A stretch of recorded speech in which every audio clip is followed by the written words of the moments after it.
Bonjour à tous, soyez le bienvenu, soyez le bienvenu. Aujourd'hui, je souhaiterais vous parler d'un sujet, d'une maladie, mais pas grand monde savent que c'est une maladie. Au secours, que faire lorsque ma gencive saigne? Alors, au fait, je voudrais vous parler de cette maladie que beaucoup de personnes ne savent pas que c'est une maladie, mais c'en est bien une, parce que au fait, cette maladie, si elle n'est pas prise à temps, elle peut s'aggraver et devenir une maladie beaucoup plus grave. C'est pour ça que c'est important de connaître et de vous sensibiliser du coup sur cette maladie pour éviter d'éviter de perdre des dents en fait. Parce qu'au fait, cette maladie, si elle n'est pas soignée à temps, elle peut évoluer vers une parodontite qui est une maladie encore plus grave. Alors cette maladie-là, ça s'appelle une gingivite. Une gingivite. Au fait, dans notre population, il y a beaucoup de personnes qui, lorsqu'ils se brossent les dents, ils ont tendance à saigner. Leur gencive saigne. Alors lorsque la gencive, elle saigne pendant un brossage, c'est pas, c'est pas, c'est pas quelque chose qu'il faut se dire que c'est pas grave, c'est juste ça saigne, c'est rien. Au fait, lorsqu'une gencive elle saigne, ce qu'il faut retenir, c'est que la gencive elle est en souffrance. La gencive elle dit tu ne me brosses pas. J'ai besoin d'être brossée davantage. Parce que, comme je vous ai parlé dans l'autre vidéo, je vous ai expliqué que dans la bouche, on ne brosse pas que les dents, mais on brosse aussi la gencive et la langue.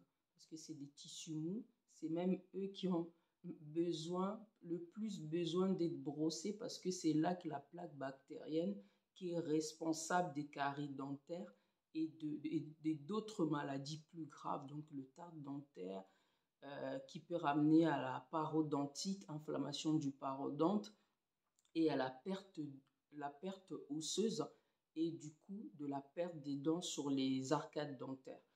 Donc aujourd'hui, je tenais vraiment à partager ça avec vous, c'est-à-dire de, de le considérer comme étant importante, cette maladie. Alors, gingivite, donc c'est l'inflammation de la gencive.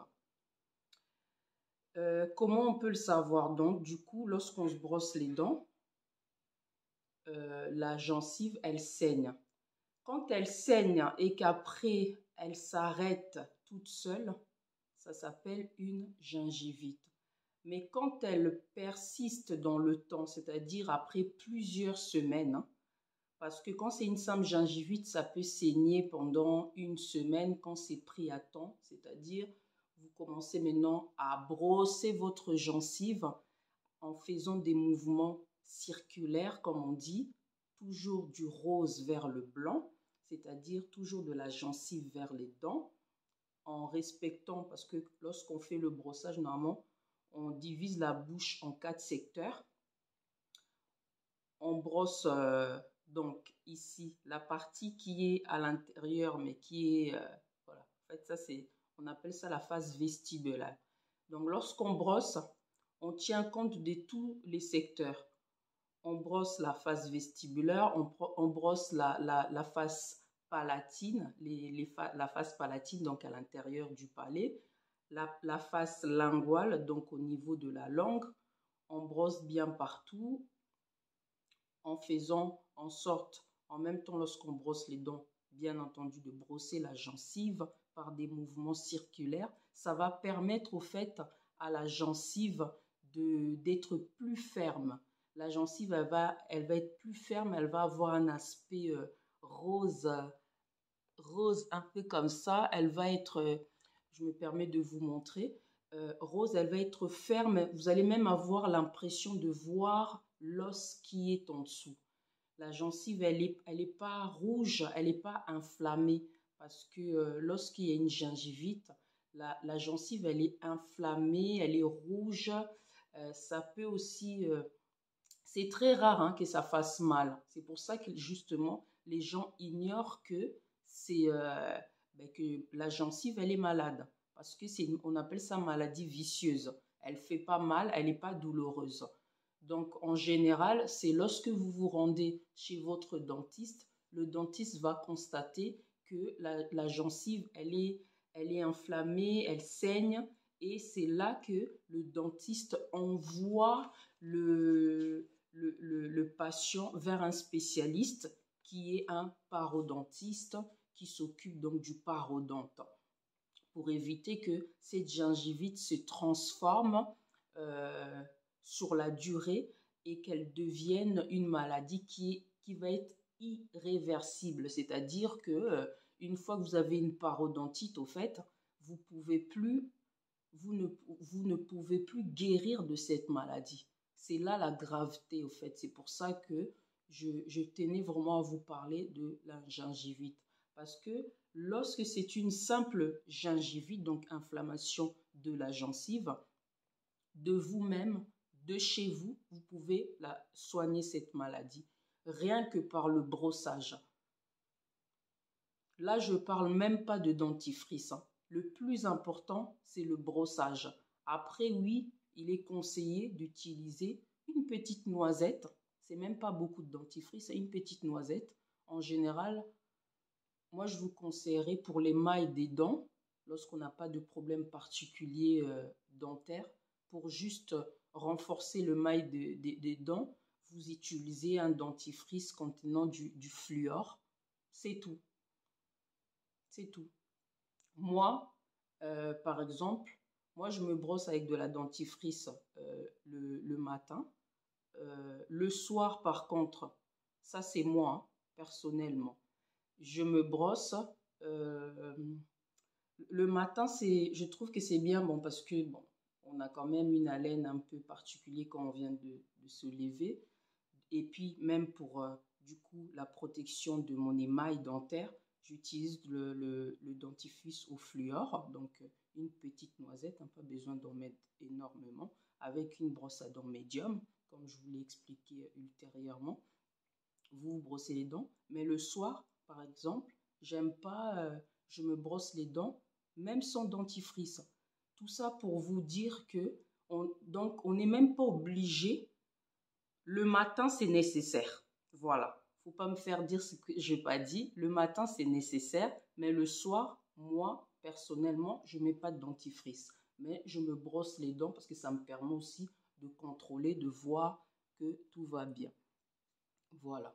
Donc, c'est très important vraiment de partager cette information avec un grand nombre parce qu'il y a beaucoup de personnes dans la population souffrent de cette maladie, mais ils ne savent même pas que c'est une maladie.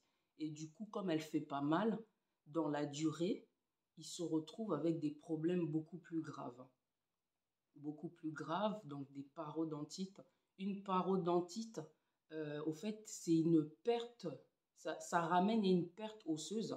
Au fait, dans la parodontite, lorsque ça devient une parodontite, donc du coup, on a des poches parodontales qu'on appelle sous la gencive, au fait, au niveau des racines des dents. Au niveau des racines des dents, là où les racines des dents sont mis, donc comme ça. Ça, en fait, c'est la gencive qu'on voit. Mais en dessous, on a l'os alvéolaire. C'est cet os-là qui maintient les dents sur les arcades dentaires. Et au fait, lorsqu'on a des poches parodontales, c'est comme si on a des trous comme ça autour de la racine. Après, forcément, plus ça s'aggrave, plus les poches vont être plus profondes. Donc ça va causer au fait plus de problèmes, plus de dégâts au fait dans la bouche. Hein. C'est vraiment ça quoi. Et du coup là, en général, ça demande un suivi parce qu'au fait c'est une maladie, comme je vous l'ai dit tout à l'heure, la parodontite, ça ne se soigne pas, mais ça se maintient. Du coup, le parodontiste, il va vous programmer par an 2 rendez-vous pour contrôler la stabilité de ses poches, que ça n'évolue pas. Et du coup, voilà, donc ça ne peut pas se guérir au fait. Ça ne peut plus se guérir, mais alors qu'une gingivite, ça se guérit facilement, rien que par le brossage de chez vous, vous-même. Vous n'avez même pas besoin d'une spécialiste. Donc, vous voyez au fait combien ça va vous faire gagner du temps et de l'argent, beaucoup, beaucoup d'argent. Vous pouvez me croire sur parole parce que les soins de parodontie coûtent très cher. Et puis, les rendez-vous sont lents et loin. C'est-à-dire, vous allez attendre longtemps pour avoir des rendez-vous chez un parodontiste et vous allez payer des soins super chers. Donc, c'est pour ça, en fait, vraiment, je viens vers vous pour que nous puissions partager ensemble cette information qui paraît peut-être pas important, mais c'est très important parce que je vous rappelle que beaucoup de gens négligent leur cavité buccale, mais ce que vous ne savez pas, c'est que la cavité buccale, tout est relié avec la tête. Lorsqu'on étudie la dentisterie conservatrice, le parodonte, tout ça, on apprend aussi les os du crâne, tout. Donc, c'est tout ça pour vous dire que tout est relié. Et puis, la maladie parodontale, donc, non seulement ça peut emmener à perdre, lorsque vous voyez au fait des gens qui n'ont plus du tout de dents dans la bouche, ce sont des gens qui ont eu des poches parodontales, qui ont eu des pertes osseuses très graves et on a été, par moment, on est obligé d'enlever la dent, mais je vous assure que par moment, on n'a même pas besoin de leur enlever les dents tombent d'eux-mêmes. Les dents tombent d'eux-mêmes, vous avez bien entendu. Donc, c'est vraiment grave. Et les implants dentaires, lorsque même vous perdez une dent, les implants dentaires aussi, c'est très onéreux. C'est pour ça que je vous disais, ici, on parle de prévention. On parle de prévention. On ne parle pas de business, mais on parle de l'argent. Parce que ça va vous faire gagner beaucoup d'argent, en fait, pour vous et pour votre entourage. Pour vous et pour vos enfants, parce que vous allez transmettre ça à vos enfants. Du coup, les enfants vont moins avoir des problèmes de dents, ils vont moins souffrir des problèmes de dents, des caries, voilà. Parce que même là, je vous ai parlé de soins parodontales, mais les soins en dentisterie conservatrice aussi, tout ce qui est couronne dentaire, voilà, composite, amalgame, implant dentaire, c'est très, très coûteux. Donc, c'est la raison pour laquelle je suis là.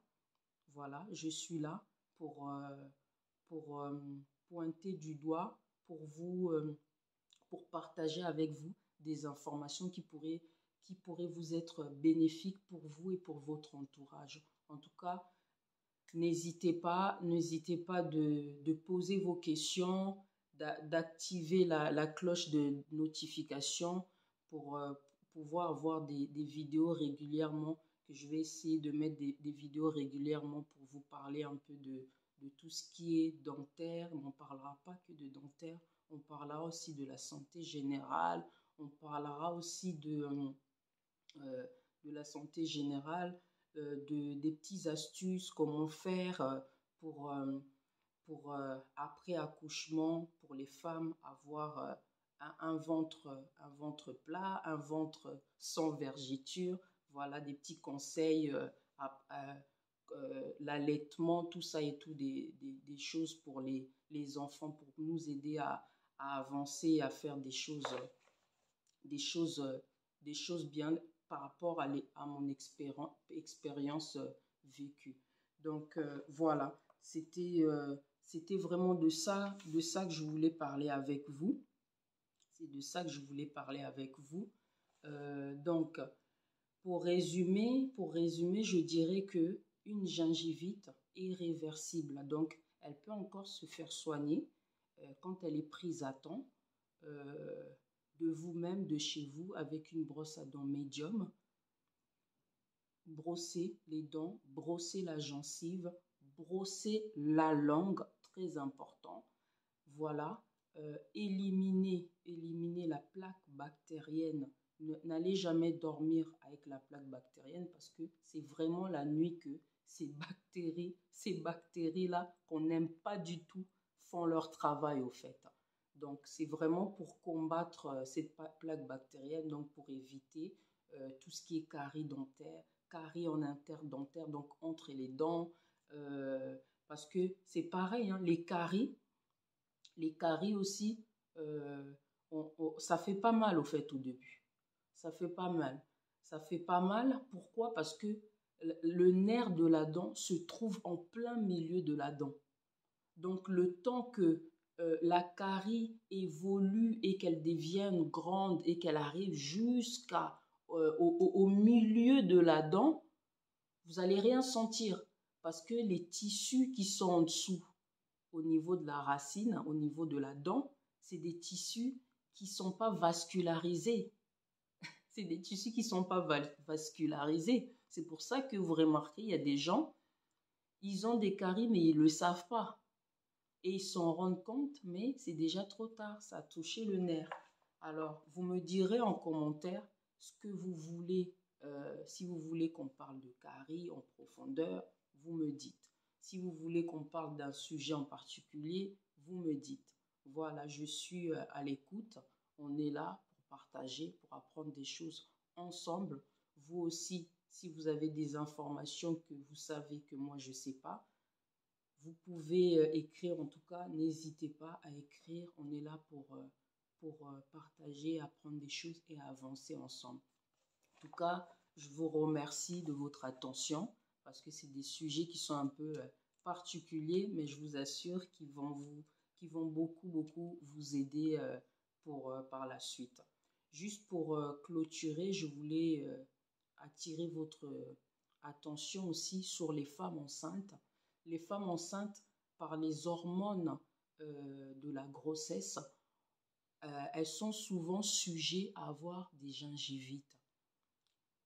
Elles sont souvent sujettes à avoir des gingivites, donc de l'inflammation, de la gencive tuméfiée qui gonfle et qui deviennent au fait, qui gonflent, ça fait comme des œdèmes gingivales. C'est par les hormones, mais il faut pas s'en inquiéter. Il faut juste bien brosser la gencive, bien brosser les dents. C'est vrai que à cette période, c'est pas facile parce que on a des nausées, tout ça et tout. Vous voyez, donc tout est relié. On a des nausées, mais il faut quand même le faire doucement, mais il faut le faire, c'est nécessaire et c'est important parce que on vise loin. On vise loin, pourquoi? Parce que lorsque tu es enceinte, il faut que tu préserves aussi ta cavité buccale, ta denture, donc une belle denture pour après grossesse que tu aies des belles dents, tu continues à avoir des belles dents et un joli sourire. Voilà, et puis même pour ta santé, c'est important. Donc on voit loin. Voilà, c'était juste ça pour une petite information en plus, un bonus pour les femmes enceintes. Voilà, merci, je vous remercie de votre attention, de votre patience. Voilà, on va être amené à partager d'autres vidéos. Donc, je vous remercie et je vous dis à bientôt, à très vite.